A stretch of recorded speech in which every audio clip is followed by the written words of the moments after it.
Well, welcome to Talk 2, as we prepare to tackle that period of history and philosophy pretty much everyone either loves or hates, the Enlightenment. The Enlightenment represents a major breakpoint in Western thinking and history from the medieval period, away from the West's Christian foundations and toward the current postmodern world, or post-postmodern even if you prefer. In many ways, the problems that we see around us today flow directly out of the questions and issues posed here, and human inability to answer them properly on their own. So, understanding a bit about these seemingly archaic, confounding, confusing thinkers is actually key to fully grasping what's going on around you right now. Oh, and as we begin, a quick note. We call this the Enlightenment, but what do we mean by it?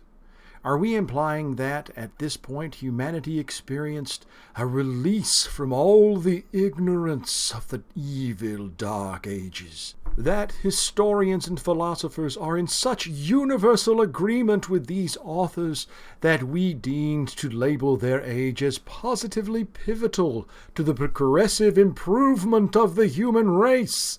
Where did the name come from, anyway? Well, the truth is, these thinkers ever so humbly applied this name to themselves.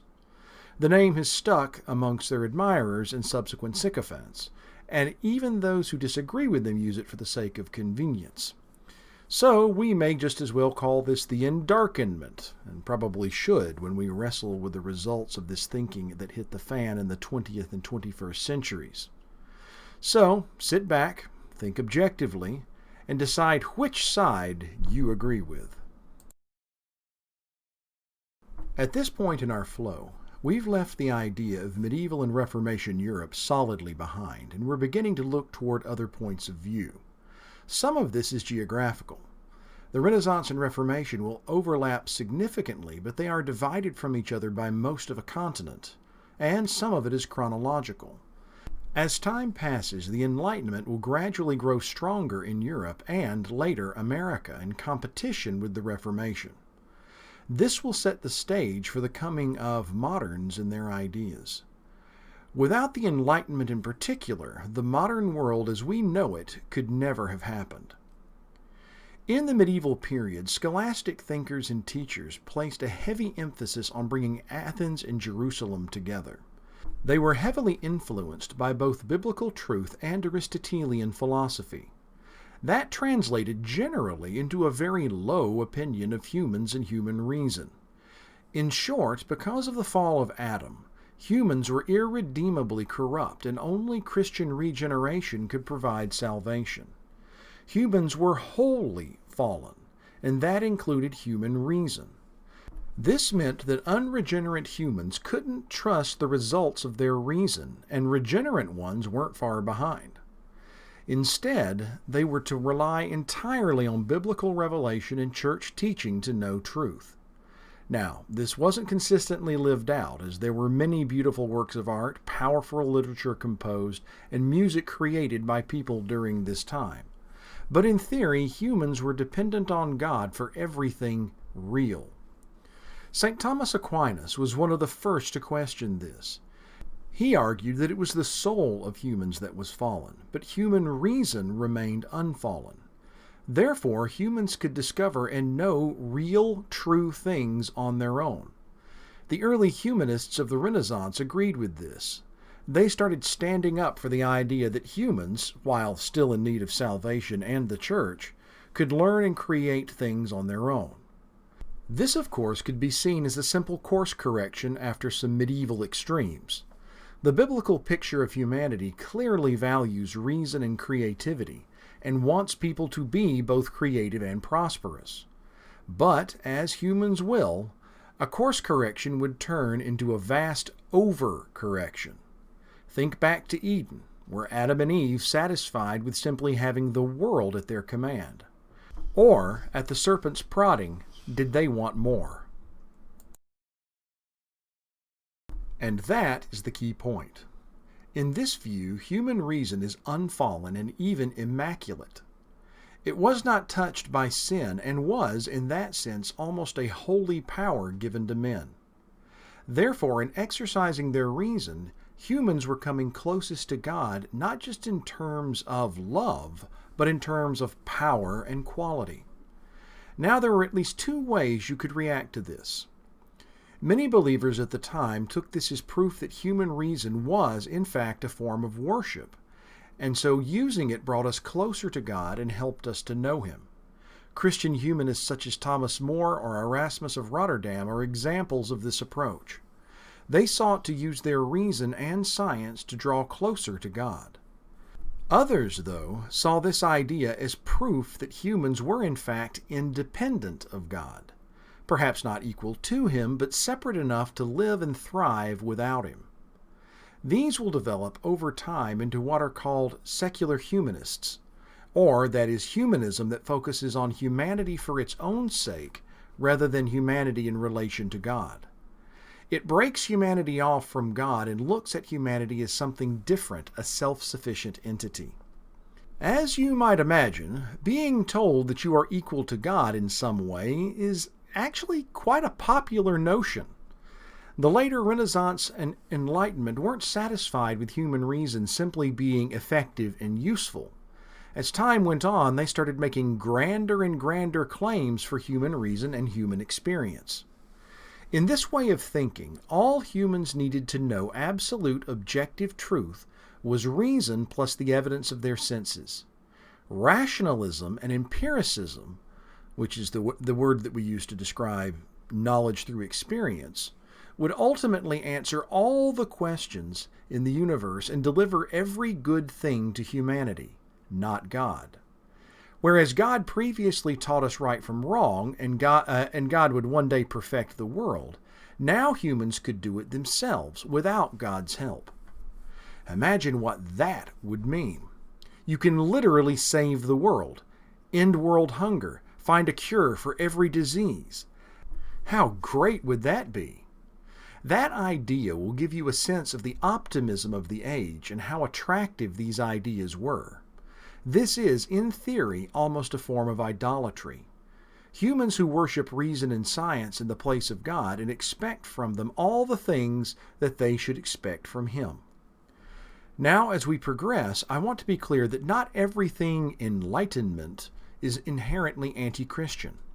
Many of the Enlightenment thinkers, including some that we'll be studying, were strong believers who did not see any contradiction between their way of thinking and their religion. We'll see a pretty powerful argument from God grow from Descartes, and John Locke essentially took the Reformation and dressed it up for European elites. That said, there is no doubt that the Enlightenment itself will be the break that will lead us down the path to where we are today, with a complete denial of any and all truth and a complete removal of actual objective morals. But wait a minute. We mentioned that humans had started to worship reason. How does that actually work? After all, reason isn't a person. It has no personality, will, or motivation. Reason doesn't exercise itself, and it makes no decisions on its own. It can't even inform the world on its own. If you pray to reason, it will never answer you. If you shout at it, "Hey reason, I need this, give me it," you'll get no response. The truth is that reason is only a set of rules written into the foundation of the universe that accurately describe the way it works. Reason has to be employed by an intelligent, willful, intentional actor. While there might be other possibilities in the realm of fantasy and science fiction, in the real world we've only observed one creature to ever do this: humanity. So, while the Enlightenment could wax eloquent about Lady Reason and her charms, in fact, to worship reason is to worship humanity by proxy. Humanity had made itself God in practice, if not in name. If you are a Tolkienophile, it might help to think of Denethor as steward of Gondor, sitting in his chair slurping tomatoes violently. He isn't the king, technically, but since there is no actual king, he is the ruler in practice. He is the prince of his universe and king in all but name. Given human nature, though, How long is that likely to last? Not long in practice. As the 18th and 19th centuries passed, it became clear that these newly minted gods would tolerate no competition. They quickly began to set themselves up as the final authority on all matters, and to push back against anyone who had a claim to the contrary, the Church especially. Now, it didn't help that the Church had done a terrible job of policing itself and living up to its own standards. That gave the radical Enlightenment plenty of ammunition to fire at established religion.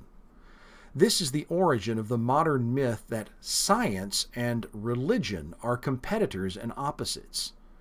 Secular humanism set their versions of science and reason up as the final authorities on all things, and they used their versions of both to assail religion in an attempt to discredit it. Never mind that most of the sciences had actually been founded by Christian believers who were using their minds to study their Lord's world. Science was presented as fact and religion as superstition and lies. But there was a sticking point: creation.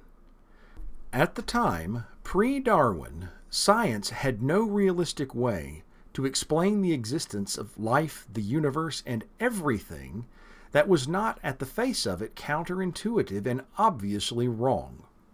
Therefore, they had to keep God in the picture to explain how everything got there. So, how do you get rid of God in practice, but keep him handy as an explanation for the world? Simple. You promote him out of existence. The result was the creation of deism, which is the idea that God created the world and then conveniently stepped aside from it. God is so far above the world that he is no longer concerned with it. What resulted was the perfect compromise. God was around to create the world and then absent from any moment in which humans might depend on him or be held accountable to him. So the Enlightenment could have their God and be him too. As a worldview, this is probably best understood as a form of proto-atheism. If these demigod-like thinkers could explain the world without God, you can be certain that they would be quick to do it. But that will come later, as will their eventual failure and fall. To give you an idea of that fall, it's worth taking a moment to lay out a bit more of where we're headed with this whole idea of truth thing. It will pass through a number of stages as we progress through the rest of the class, so keep your eye out. We've already discussed the medieval period. Here, humans saw themselves as dependent on God for truth. All truth came from God, and all morals were based on God's infinite nature, and he taught them to us. During the Renaissance, Reformation, early Enlightenment, humans saw themselves as able to exercise their reason through science and creativity through the Imago Dei, the image of God in humanity. In short, humans could reason and think about real truth because God himself could do those things. Humans, as his children, grounded in his nature, could then act in ways like him. Morals were still based on God, but they were discoverable in the natural world and around us using God-given reason, and we could still search for special revelation and understand it as direct communication from God. By the time we reach the later Enlightenment, the break has been accomplished. Humans now think they are able to know real truth and objective meaning, not specifically because of God, but independently from him. This is the most idealistic period of non-Christian truth, because the radical Enlightenment believed that humans would be able to arrive at all the same truth and perfect the world in the same way we had expected from God. But we didn't have to submit to him or wait for him. So, using nothing more than human reason, we'll find out all truth and answer every question entirely on our own. Right and wrong depend on nature, and we'll discover all of that on our own terms. Again, on our own. God can exist or not. He is actually irrelevant if humans can do all of this. Moving into the modern period, humanity is starting to struggle. Things haven't worked out the way that the Enlightenment expected. Instead of finding out all objective truth, what they've discovered is that discovering objective truth is in fact impossible on purely secular terms. Without the Imago Dei, there are no grounds to believe that human thinking can arrive at any truth whatsoever on any real level. Forget final answers and grand themes. Worse, after Darwin and Nietzsche have quote-unquote killed God, there will be no going back. Humanity is trapped, ruling a hell of its own making. In response, the modernists believe that humans can create quote-unquote real truth through sheer force of will, either as individuals or as societies. So, humans create their own truths and their own morals, and they treat these like the real thing, or at least they try to. Hopefully, you can see the problem with that. What have we to say to the morals that the Nazis self-created? Are they equally valid? Are they real and true because these humans in this society forcefully willed them to be so? Other than we don't like them, according to our own self-created morals, how can we critique them? What does that even mean? By the time we move into the second half of the 20th century, the wheels have come off modernism, and postmodernism has not only given up on truth, real truth, but they've given up on any real meaning to human life. Humans cannot know truth, and all truth claims are not equally valid, they're all equally worthless. Humans simply project their desires onto the world and enforce them through sheer power. Not willpower, but actual physical tyranny. Right and wrong are determined entirely by who has the strength to make people conform. Yes, that is as terrifying as it sounds, and it's only gotten worse. So, moving on to our actual readings, we'll begin with Blaise Pascal, a Frenchman who lived from 1620 to 1662. Pascal was a brilliant mathematician, theologian, scientist, philosopher, and author, in addition to being a serious Christian with a strong desire to defend the faith and explain it reasonably and truly. Pascal is known for pioneering the modern theory of probability and has since lent his name to a programming language based on his logic. He respected and used science and reason, but he resisted the Enlightenment tendency to blow them out of proportion or to deify humanity. He is a good taste of what the Enlightenment could have been, fair, faithful, and reasoned all at once.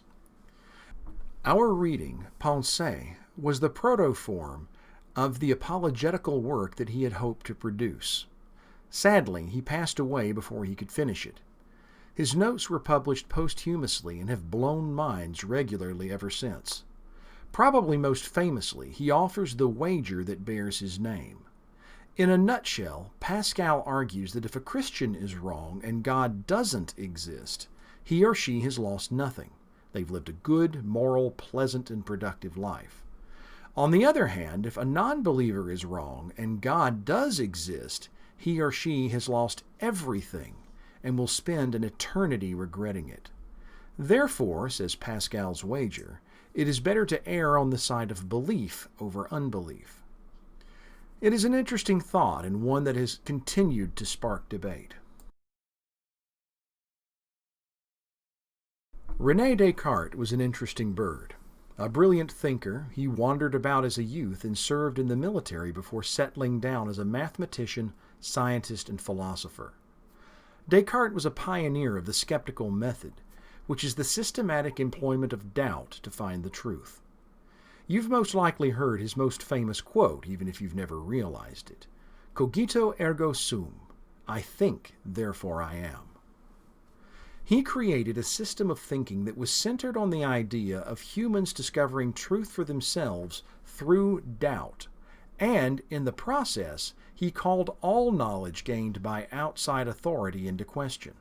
He said, in short, that no person should ever accept something as true that he or she did not prove themselves, and the testing process involved subjecting it to doubt and seeing how it stood up. So he decided that he was going to reject anything and everything that he believed he could doubt. In the end, the only thing he found that he could not doubt at all was the existence of himself. In order for there to be doubt, there must be a doubter to think it, and the fact that he was experiencing doubt showed that he at least existed. He built up the rest of his worldview from there. As we'll see in class, the case for God, built up from nothing more than the statement that he gave, "I think, therefore I am," is actually pretty powerful. Also, Descartes' version of doubt should not be confused with the modern kind. Modern skeptics look at doubt as an end in and of itself, a process of tearing down with no particular intention of building anything back up to take its place.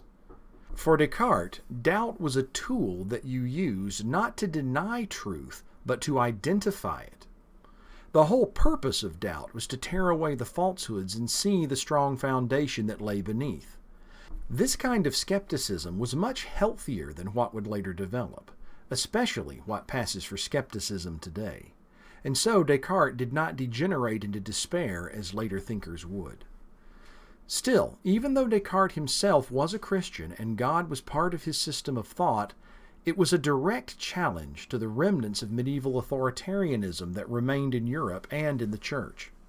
It was later taken farther than Descartes himself intended, and contributed to the process of turning reason from a tool into a tin-pot god. Immanuel Kant was one of the essential philosophers of the Enlightenment period. It's really hard to overestimate the effect that this German university professor would have on later generations of thought. He focused on ethics and aesthetics, but it was his thoughts on epistemology, or the study of how we know things, that would land with the greatest impact. He has been called the greatest thinker of the entire Enlightenment, and also one of the greatest philosophers of all time. Ironically, his thought would be a key contributor to the eventual self-destruction of both. Kant's ideas are incredibly complex and convoluted, so first let me say that if you're confused by your readings, don't feel stupid. Many brilliant men and women walk away from Kant simply bumfuzzled. It will be worth your time to watch the explanatory philosophy lecture provided in his readings carefully as we go. You might also want to look up some other resources. Find the right one, the explanation that clicks with you, and it can make all the difference. Now, we simply won't have time to tackle even a small part of Kant's thought in our class, so we'll focus mostly on what is arguably his biggest idea, something called Transcendental Idealism.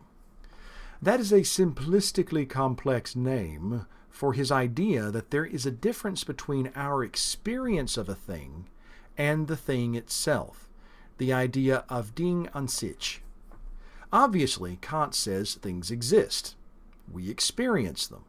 But, and this is key, do we actually experience the things themselves, or just a subjective impression of them? Here is what he means, explained in slightly more current scientific terms. Right now, you're listening to the sound of my voice, but you're not experiencing it directly. Instead, your eardrums are reacting to compressions in the air and translating those impressions into electrical impulses. Those electrical impulses travel along your nerves into your brain where they are interpreted as words. Therefore, your senses are creating an impression of me, not connecting you with the me myself. That means that you do not really know for sure what I am saying, or even if my voice actually sounds like this. What if there's something wrong with your ear? What if your nerves are slightly off and are altering the tone of my voice? What if your brain is mistranslating an impulse into the wrong word? How would you ever know? The short answer is you wouldn't, because the only way you can come into contact with me is through the filter of your senses. And if your senses are telling you a lie, you would never know because you have nothing else to compare it to. Ergo, humans know nothing real, the thing in itself. We simply know our impressions of the things that we come into contact with, and our impressions are wholly subjective. Now, why does this matter?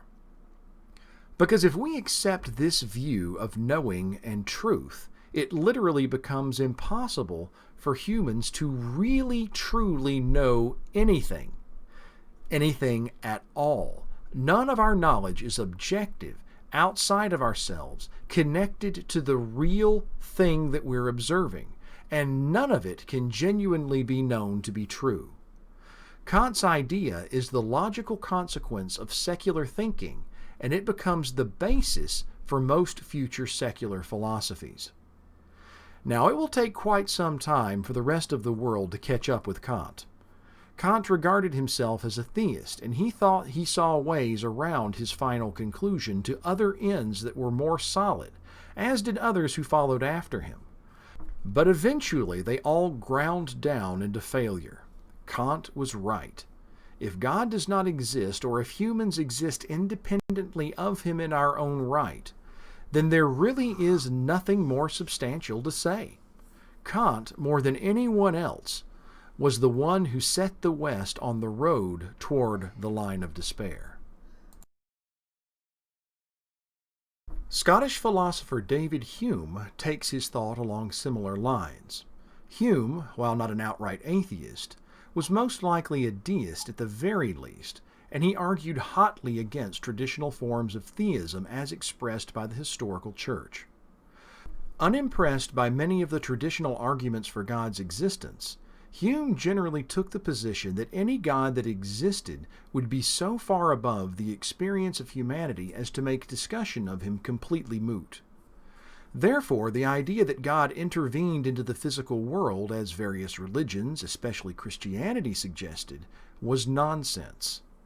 If Descartes emphasized finding truth through human reason, Hume pushed for finding truth through experience, called empiricism and direct observation. Hume moved philosophy away from Descartes' healthier forms of doubt and toward the modern conception of doubt as simply an exercise in rhetorical destruction.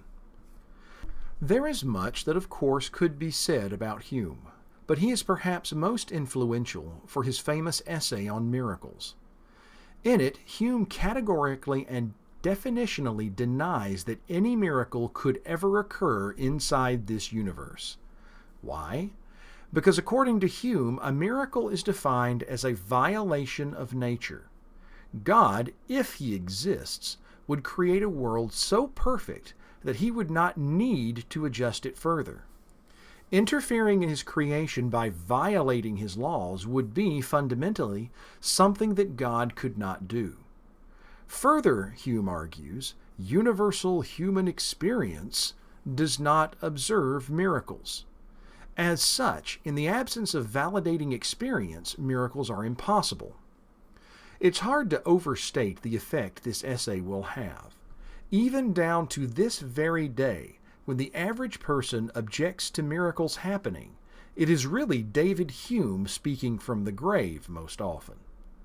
Many people consider Hume so conclusive on this subject that they think the issue of miracles is totally and completely disproved to the point that if you disagree with them, it is a sign that there is something wrong with your head. If you accept this point, then, religion in general and Christianity in particular have about as much value as fantasy, fiction, and fairy tales. As we'll see, though, Hume's arguments only appear strong on the surface. We'll also read through C.S. Lewis's devastating critique of Hume's position. While we'll only be reading Chapter 13 of Miracles, a Preliminary Study, I highly recommend the entire book.